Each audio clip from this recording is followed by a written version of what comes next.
Welcome to the Security by Default podcast. I'm Joseph Carson, host of the show.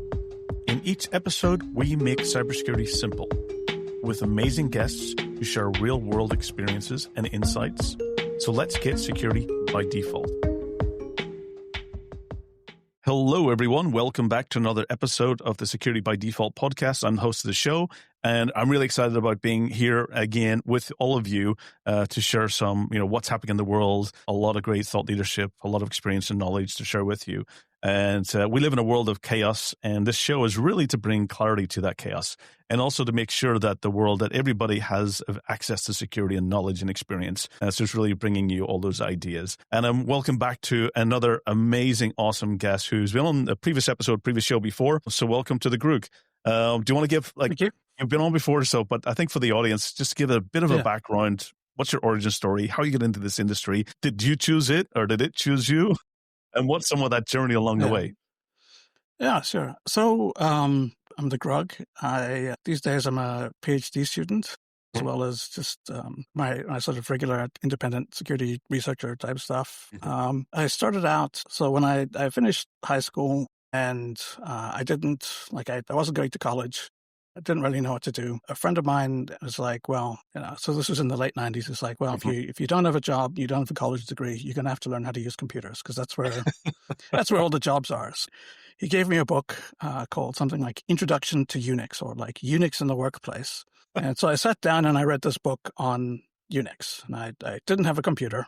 And so you read the book without the computer. Yeah. So I read the book, and then I saved up money from the jobs that I was doing at the cashier and stuff like that. Bought a computer. Then I was like, time to do this Unix thing. And it showed up with Windows, which was very confusing. So my friend's like, like just install Linux. And so this was way back in the day. It's like, you can adjust the partition table so that you preserve the Windows, and then you've got Linux on the other end. And as long as you don't do anything stupid, it'll be fine. Yes. So obviously I did something stupid because I had no idea what I was doing. Got corrupted.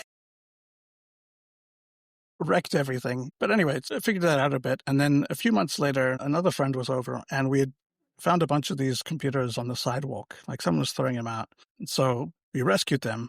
And as we were carrying them back to his car, we were talking about Linux. And we walked by this house and this woman on a porch just goes, excuse me, do you know Linux? And we're like, yeah. And she's like, here's my card. Call me. I work at this company and we're looking for a couple of interns. And so we call, the Monday or whatever, we call and they say, come in for an interview. We're looking for interns. We show up. They do some really basic stuff like, do you know computer? Are you interested in the technology? All this stuff. And we got hired. And the internships that they were looking for was they wanted 2 people to learn how to do red teaming to hack the infrastructure and help them set up this red team. So that was our job for the summer was learn how to hack. Impressive. That's a lot of fun. Yeah, that was brilliant. We left and we're like, I can't believe this is my job. I can't believe they're paying for this. But, they had a mentor guy, they had experienced people, but they were having him train us to do this work so that they could, have more people on.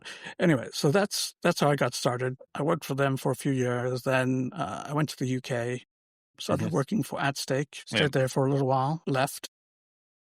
I think many of us have had some crossover or cross paths with At Stake. It was. I think it was at Symantec at the time when At Stake was, or we both required very similar times. I was around the same 2006, 2007 timeframe. And so all of our paths at some point came either through At Stake or people connected to it. Well, yeah. I mean, back then that was sort of the only game in town for a while, right? It was At Stake, and then Symantec was, huge. So anyway, so I worked there for a little while. Then I did a startup doing host intrusion prevention, which is now EDR. Yes. It's the same sort of stuff. And then left there and moved to Thailand because I did not like living in London. Yeah, very, very different weather. But I mean, the big thing was that after I left the startup, I was like, I'll just do freelancing. I didn't really know very much about how to do consulting and stuff like that. Any other things you send an invoice and it gets paid at some point very far down the line, not like same day or a couple days later. But when I moved sort of into London proper, I'd just done a few days consulting with a company where I'd been getting like 1,200 euros a day. So I was like, okay, well, if we estimate that you can do like 20 days in a month, which is, say 20,000. I don't need to work every day. Let's say 15. So 15 days in a month, I get, 50,000. Put away 5, got 10 to live on. So let's spend like 3,000 on rent. That seems completely reasonable given my projected earnings over the next whatever. And so I didn't get 15 days per month. I got 3 days in 3 months. Substantially different. So I was running out of money far, far quicker than I'd anticipated, which meant that staying in London it was no longer viable. And so moving to Thailand, where it was like, you can reduce your outgoings by 90%. That was it's a big difference in cost of living, for sure. Huge. Plus, like the weather. And I wanted to move to Asia, but it was like Singapore was very expensive and money was already the issue.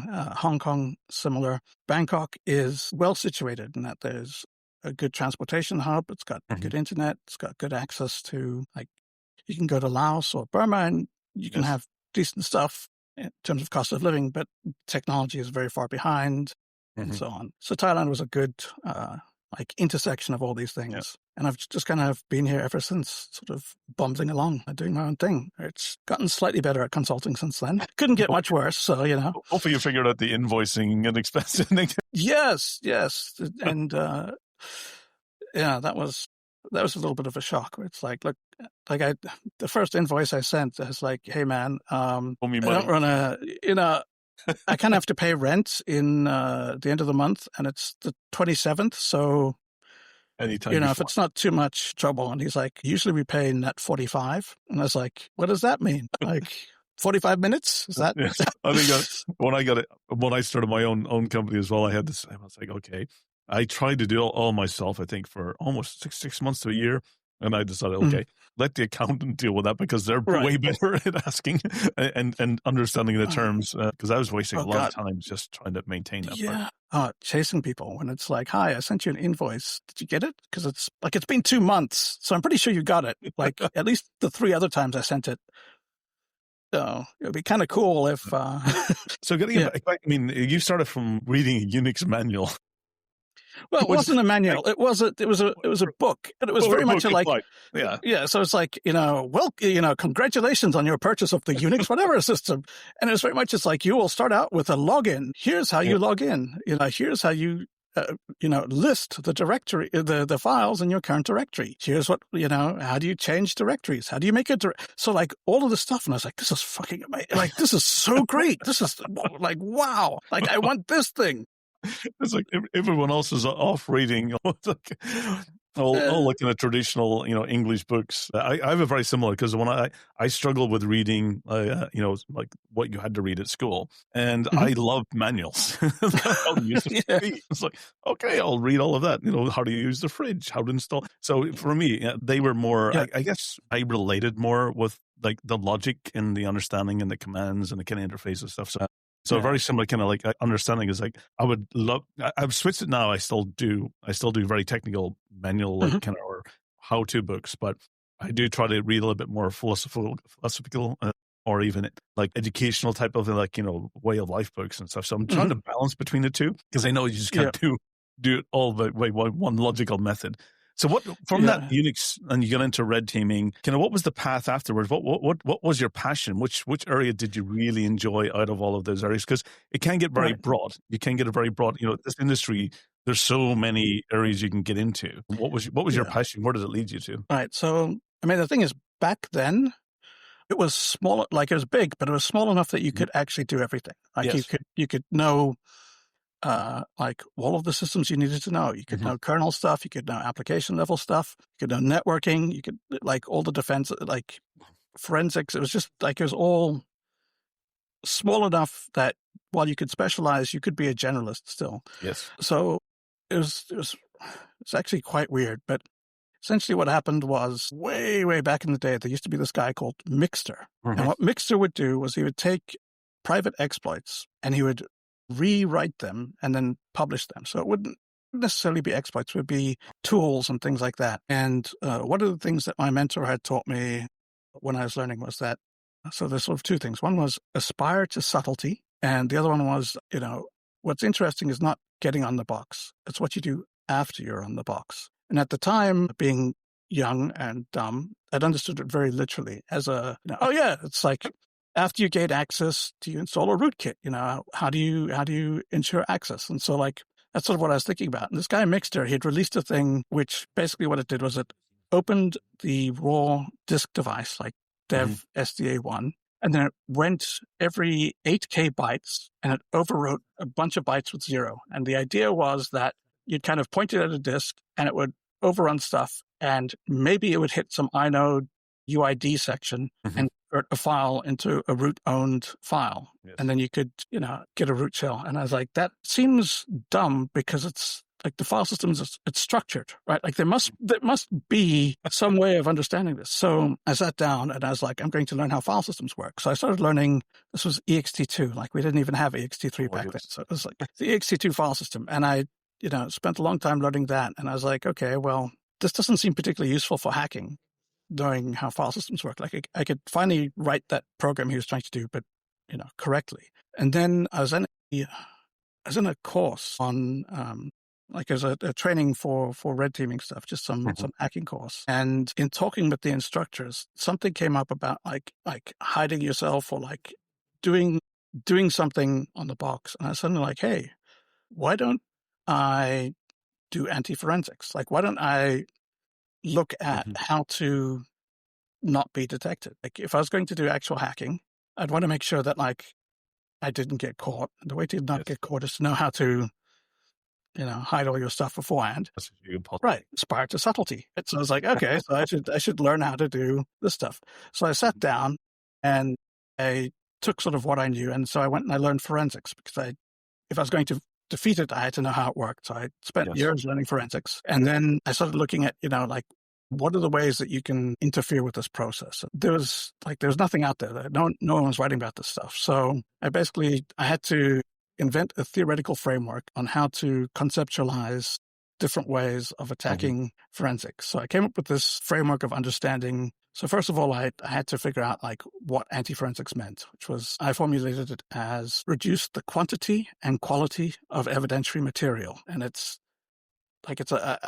not a very academic phrasing, but I think it captures it a lot better in that quantity and quality, right? Because most people look at the, how do I reduce the amount of evidence that's left behind, or how do I make it useless? But the thing is, like if you reduce the quality, that's what all this living off the land stuff is these days, right? Like the quality of evidence is useless. It's like, oh yeah, they used like CD and LS and GCC and GDB, and it tells you absolutely nothing. And how do you distinguish that between an authenticated and normal user? Exactly.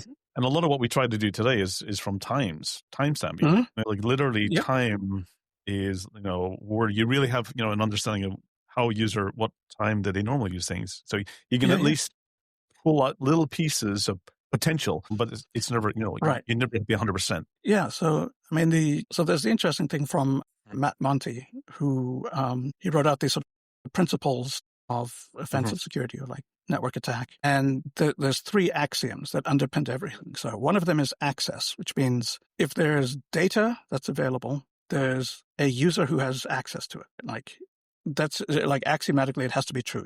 If there's data, someone has access to it. And if no one has access to it, then it's not data. It's just, it's garbage. It doesn't count. So as a hacker, all you necessarily have to do is impersonate that person or coerce them or get them to access the data or impersonate them to access the data or whatever. So there's access. Second principle is humanity, which is that humans built these systems, humans operate these systems. Humans make mistakes. Humans get tired.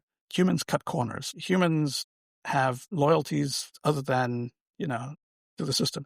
All of these things. So there's this humanity aspect. And then the third one is economy, which is there's a budget. So the people who develop and run this system, they've allocated so much money to it. Security is some part of that.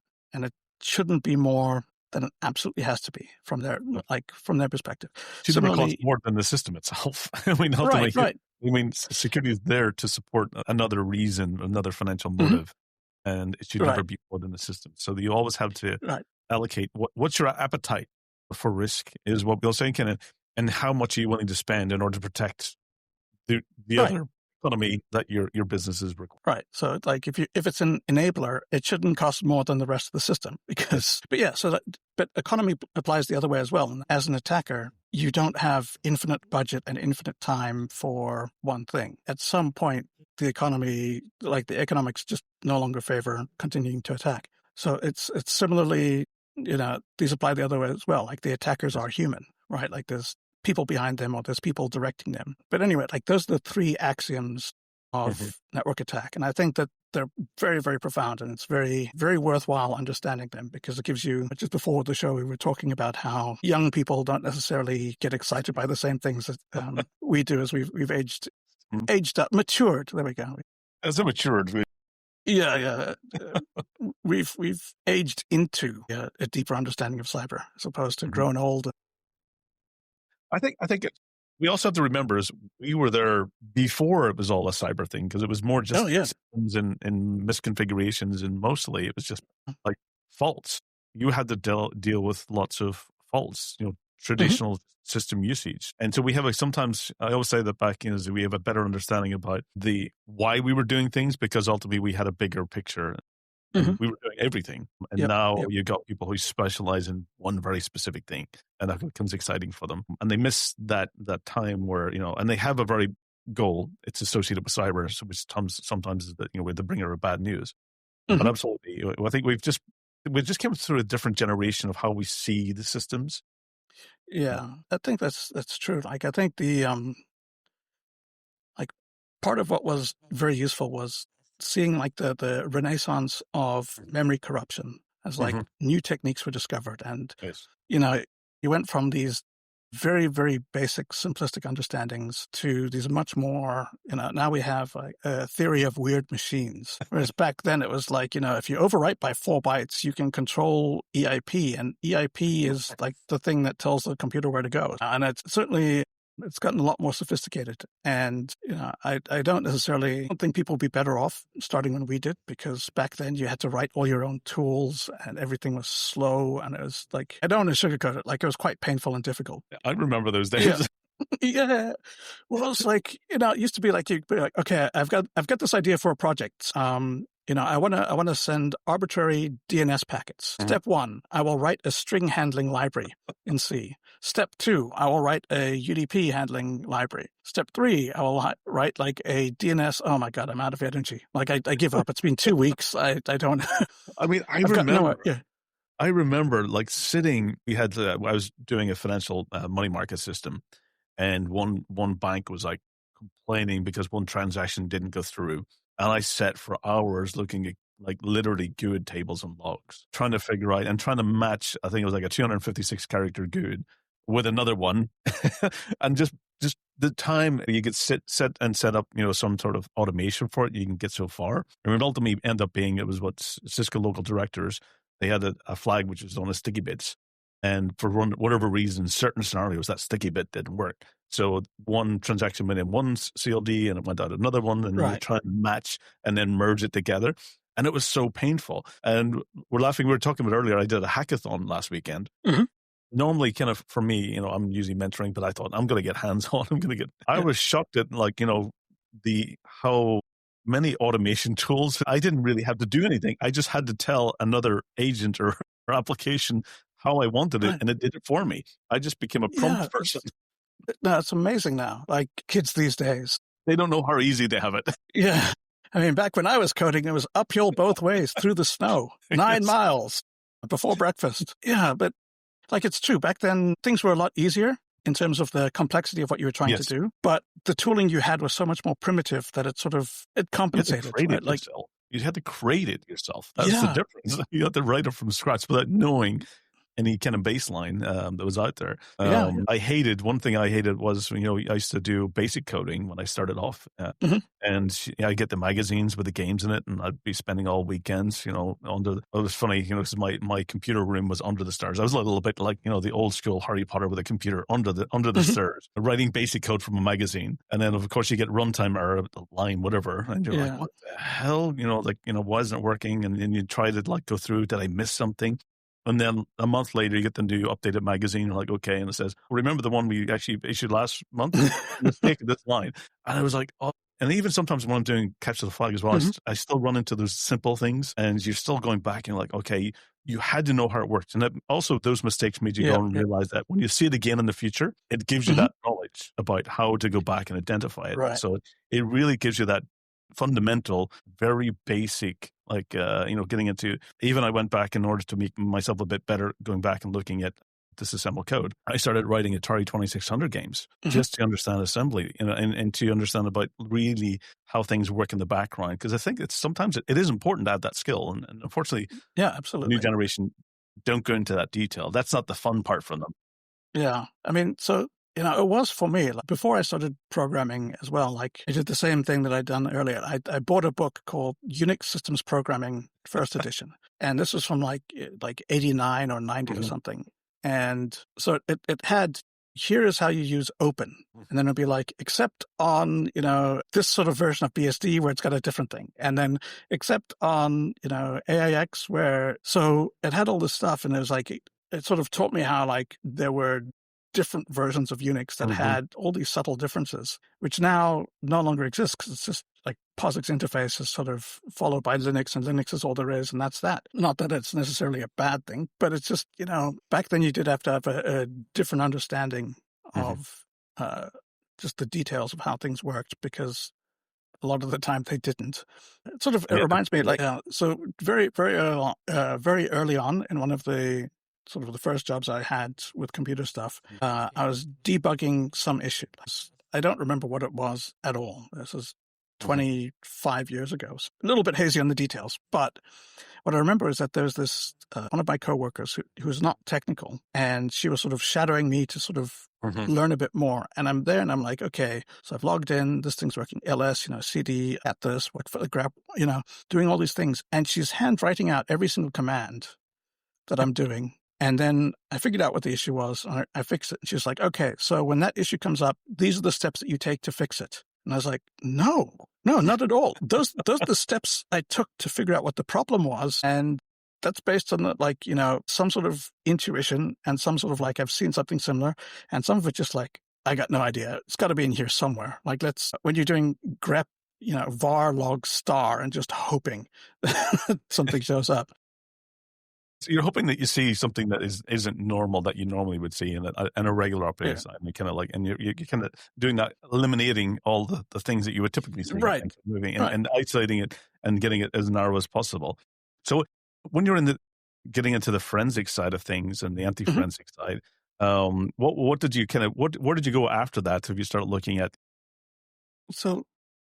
What's the other areas that you kind of moved in from then? So after that, I got interested in voice over IP telephony for a while. It was just that there wasn't any tooling, so I got to write some, which back then was still interesting. There's no documentation on problems, so I had to read the RFCs and then think about like, what are things that could go wrong? How could you attack this? What would you look for? So there's a lot of that for a while. I did that for a few years. Then I switched to doing GSM for a while, which, like, switching to mobile was, again, it was interesting because there's no tooling and there's no, like, no one had done anything, and you could do it all from scratch. But then afterwards, I got more interested in operational security. That's the thing that excited me, was how do you keep secrets? Like, how do you actually do the security thing? And so I spent many, many years researching that. And that took me sort of quite far from technology, because people don't write about OPSEC on computers. Yeah. Now they do a little bit, but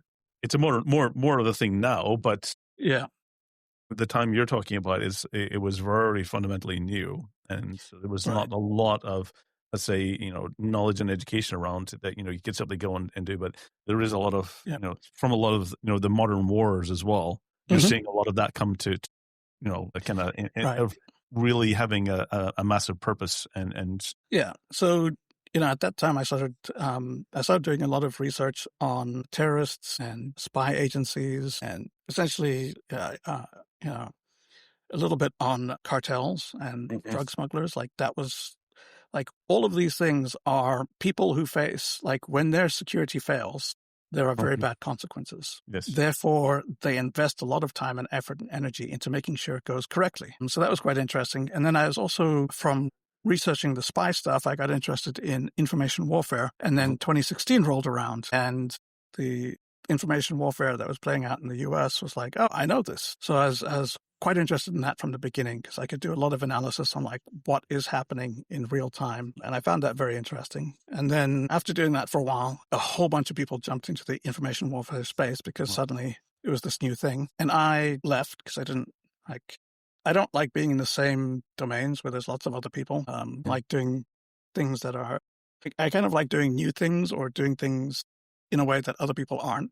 Like I find that more interesting. And so I started moving towards what I'm doing now, which is more of offensive cyber operations and cyber warfare. Trying to understand, if you're a state, how do you use cyber to achieve your ends? And if you're a non-state actor, how would you use cyber to achieve your ends? Or how would you, all these things. That sort of like, that's the thing that interested me. So I was doing that for a while.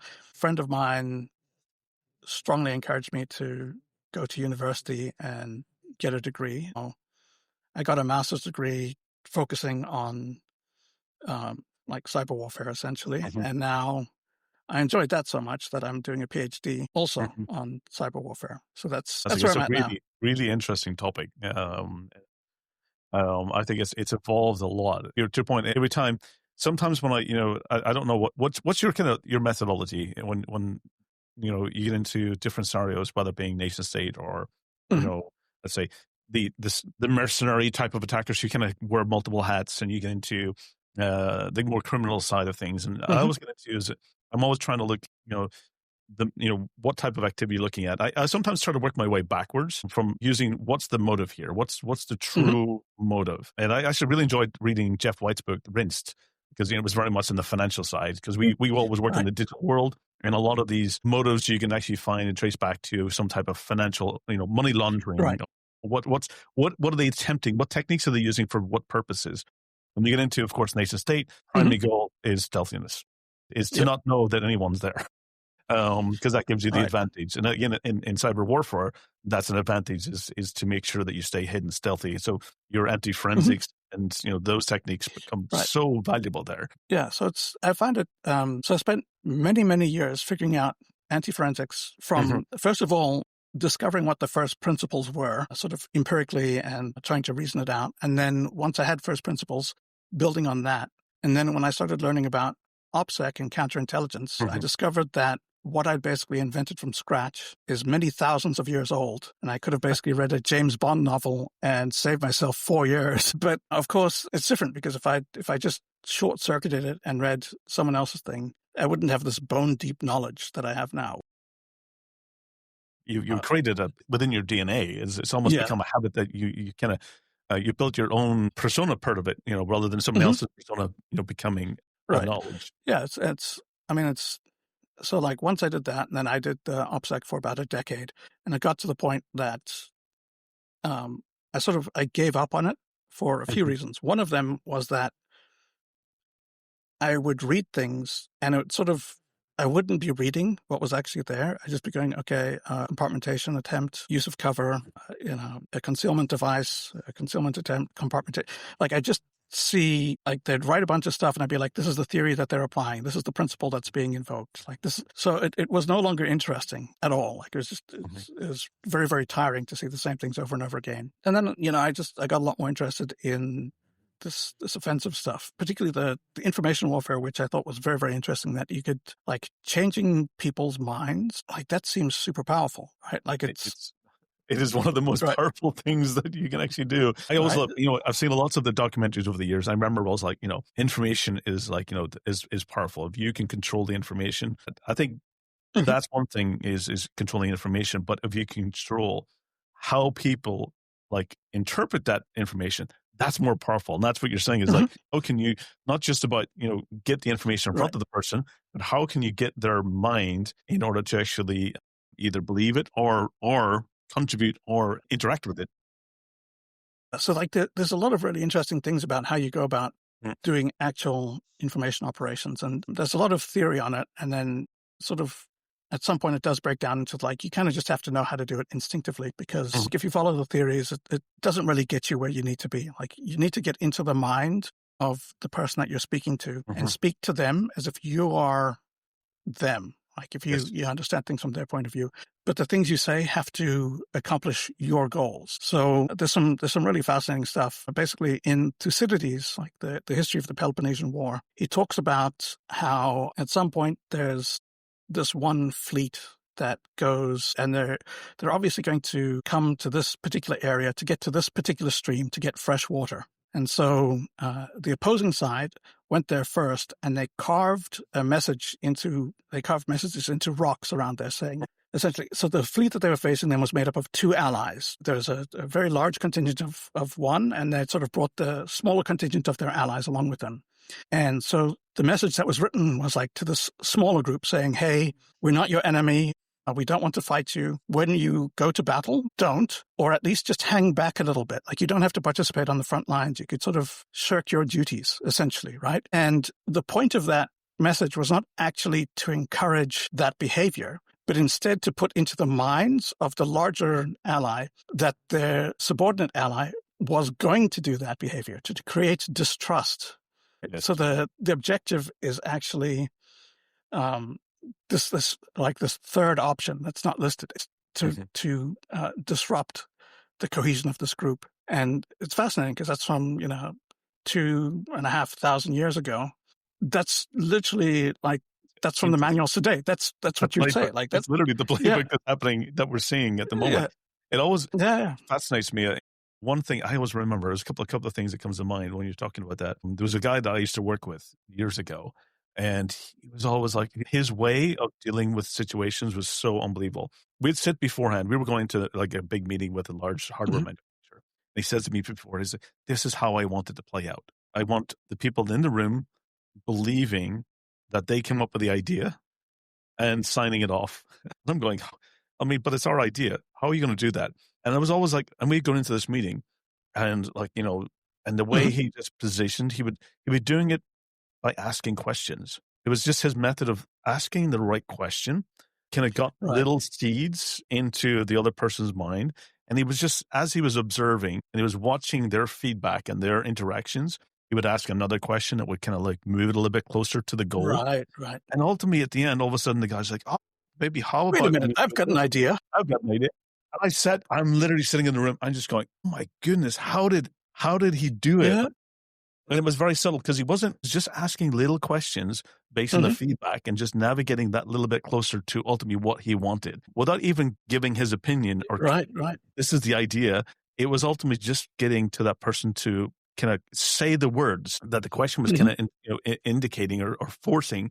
To ultimately them believing that they come up. And I sat there when we came out of the meeting, I was just always like, I was always impressed. Yeah, it's amazing. He did it so many times. He had this perfected that it was able, just by simple nudging, that to get the message and get that person to come up and believe it was theirs. And I think that's brilliant. Yeah. True kind of cyber warfare or op is you can get the other person to believe. It even reminds me of some of the stories, that I always believe that, Swordfish movie is one of my favorite kind of types of these styles of movies of misdirection, getting people to believe one thing but something else is happening, and that I always think is maybe an underrated movie in the hacker theme, but that misdirection is always a kind of a real thing that's what you're always looking at. And then I always remember there's stories in Thailand where during World War II when they were bombing the city, they turned all the lights out of the city and they built lights a couple of kilometers away, so that when the bombers were coming over, they would see those lights and then the bombs there. But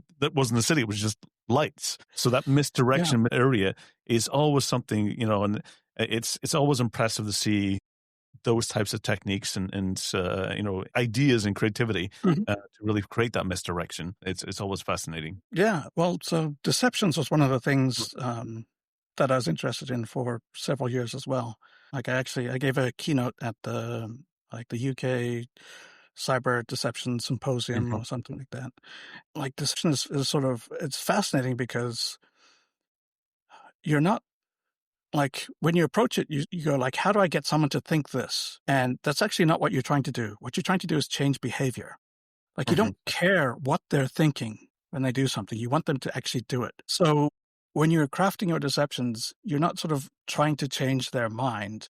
You're trying to trigger a specific set of actions. And it's a slightly different way of thinking about things. But it's quite, like, it leads to some, like, when I was doing research, I came across some amusing stuff. Like during the Burmese campaign, basically when the Japanese were chasing down the British out of Burma, and the British were trying to do all these deceptions that they'd been doing against the Germans, right? So they do stuff like they would put together like a package of intelligence information and put it in a car and then create a car crash so that when the Japanese found it, they could recover these intelligence documents and then, there's 27 divisions in front of us or whatever. And none of this worked because the Japanese just didn't care. Like the Japanese position was like, the emperor's soldiers are going to do this. And it doesn't really matter what the enemy is planning or doing. That's not relevant to our operations. Like, this is just what we're going to do.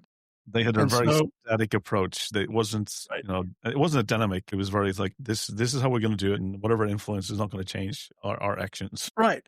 So it became impossible to get them to do anything.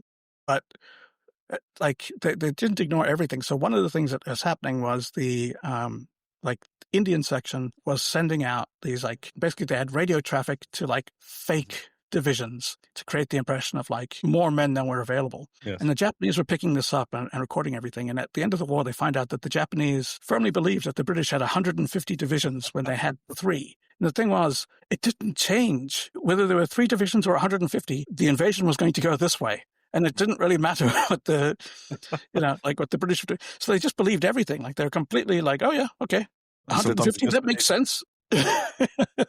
So it was interesting. So one of the things, so what I've seen, over the years, I do a lot of incident response. I help the certs out. I help in countries with different major critical incidents. I usually use it an advisory role or kind of trying to look at the techniques. And one thing I've seen evolve over the years is that, a lot of the nation states, mercenaries, cyber criminal groups, they used to create a lot of their own. They would have a fingerprint that, an attribute or technique that you could easily say, this is this group, or this is this actor. It became so, even a lot of incidents. I remember there was one I was working on a couple of years ago that I saw a specific executable in the system. I was like, what the hell? And I was talking with a friend of mine who was working on a completely different incident, different ransomware variant, different techniques. But we all started finding the same executable on the system. And there was that one thing that connected. It was the same group. They just had different campaigns operating at the same time with different victims. So you're able to kind of trace back into okay, while they're using one technique here with a different ransomware variant, because that was the way they get evade detection and, get mass impact on that victim, where the one I was working on, it was like slightly different techniques. So sometimes you start looking for those IOCs that can give you some sort of understanding. What I'm finding is a lot today is that, and maybe some people like me, more old school, we would still go to those techniques because they still work. But the more modern, younger actors, that new generation, finding is, to your point, what we talked about earlier, they're very much tool users rather than the script creators. So they tend to go and look for other actors' techniques and use them as their own. And this gets into this fuzzy area of the operational side of things, is that if they're using other attackers' techniques and masquerading behind them, that disinformation or misdirection, but they're pretending to be another country. Is attribution in this, OSINT and warfare starting to become very fuzzy because they are starting to kind of make it very difficult to determine what is true attribution, because the techniques are so coming up as one APT group is this, and all of a sudden the campaign shows that it's operating like a different one. How is that impacting the work that you've seen and been doing over the years? Yeah. So the short answer is I don't deal with any of that. My primary focus these days is sort of Russia, Ukraine, cyber war, which I define as sort of just like air war. is the air component of a war. A cyber war would be the cyber component of a war. So I'm looking at an actual additional large war that's going on, and then how is cyber used within that context. So one of the big things that comes up is a lot of the rules that make sense during peacetime just don't matter anymore, right? So stealth during peacetime. So you could basically say that it's competition. Another one, competition, contest, and conflict. Those are the sort of the three states that you could sort of be in. And peacetime is basically the first two. So it's during these phases, things like deniability and not being detected and not being attributed. These are very important because you want to, for political reasons, there's sort of political drivers of what you're doing and how it can appear. During wartime, that doesn't matter. So if you're dropping bombs on someone, having your hacking tools found in their computers, it doesn't really change things, right? It doesn't move the needle. Because you know who you have already a conflict with. Right. It's like, what are they going to do? Shoot us more? Yes. Like, send more drones? Like you're not really moving the needle there. So you don't need to spend as much time and effort on that. The stealth that you need is to not be detected while you're operating until you've achieved your mission objectives. Yes, until the main goal has been achieved. Right. And then who cares? So actually, that's what we see, is that the tools that are being used in Ukraine tend to be these like these cheaper, simpler sort of, they're ready to use, and they're not sophisticated, like the Ouroboros, like that snake malware that went for 20 years that was updated and had all these complex, like you don't see that stuff because it's not worth wasting. There's a Chinese saying, which I think might apply here, which is that you don't use good iron to make a nail, nor a good man to make a soldier. And it's sort of like you're expecting this stuff to get burned very, very quickly. So you don't want to put any more effort than you need to. It's good enough. These are the things that you start to find. And to me, that's very, very interesting because a lot of the theory that gets developed of, like, here's how you have to do stealth and here's how we have to, make sure we don't get detected. And it turns out that's not actually true. Like those are not the rules of cyber war. The rules of cyber war are completely different. And sort of, that's my PhD. That's what I'm looking into. It's like, what's really going on? What are the real issues here? So my throat's going. It's been an hour, so it has been. So, so quick question, kind of summarize things up as well. How do you stay up to date? What's the things that you do? You're doing your PhD on this subject, which is fantastic. I'm really excited about to read the research and stuff when you're finally getting it published. How do you stay up to date? What's the tools and resources you go to? Where's your reading material in order to learn? Yeah. So it's not very exciting, I'll admit. A lot of what I do is monitoring Twitter for current events. I check, for example, the Ukrainian newspapers. They tend to publish things that happen. I keep up to date with think tanks when they put out papers. I read a lot of academic articles, and I don't recommend that to anyone. It's good for research and understanding how things work, though. Right. It can be. Not in cyber, unfortunately. That's the huge part of my PhD, actually, is the difference between cyber theory and cyber reality, or like cyber theory and cyber practice is significant. I'll leave it at that. But and then there's a lot of just talking with people. Like that's a huge part of how I stay up to date on things, is being in contact with people involved who sort of let me know what's going on or what to look for, or oftentimes because the public reporting will be public, right? So it's useful to like you read a report and then you speak to some of the people behind it. You say like, look, this part is a little bit confusing. Could you explain it? And then from those details, you get a much deeper understanding of what's actually gives you more context going on. Yeah, it gives you the more context, because you might see something and you're like, oh, okay, that doesn't connect, or it's not connecting for me for whatever reason, and therefore just asking the questions, you can actually get that context from the individuals. Yes, it's always a valuable resource. So it's fantastic having you on. What if the audience do come back and they have questions or they want to kind of follow up? Where's the best place? Where's the best place for them to get your knowledge? You do have the website. Yeah. I'll add to that. Right. Yeah. So I guess these days, still the best place to reach me would still be on Twitter or X for the new gen. I'm still calling it. Yeah, it's Twitter. So the Grugq, TheGrugq, or and that's it these days. Like I've got a newsletter as well, but that's just a summary of basically what I've read today. Okay, so I send that out daily, which you can sign up for that. That's about it, really. I do need to start publishing. Like I do a lot of writing, but not a lot of posting anymore. So it'd be good to get your writing. I think I still have some of your old stuff in the GTFO stuff because I think that was you used to do a lot of articles in the GTF. So it was the old Bibles. Yeah, frack and everything. Yep, very much. All right, man. Well, it's been fantastic having you on. Thanks. It's really always great catching up with you. You're always a wealth of knowledge, and I always enjoy hearing your stories and what you're working on. And really, I'm really, good luck in the PhD. It's always that's impressive. We call Doctorson. Yeah, Dr. the Grugq. Fantastic. So for everyone, hopefully this has been educational, lesson of history and how we used to do things in the past and what's happening today in the world in information. It's evolving, and we really do have to have a better clarity and context of what's happening. Information today is so fuzzy and so muddy that sometimes you have to see through what is the real true message. So awesome having you on. Always great chatting with you. So for everyone, this is the Security by Default podcast. And you're really bringing clarity to the world of chaos and information. Every 2 weeks, new episodes. Tune in, subscribe, share it with your friends and colleagues. Until the next episode, take care and all the best. Thank you.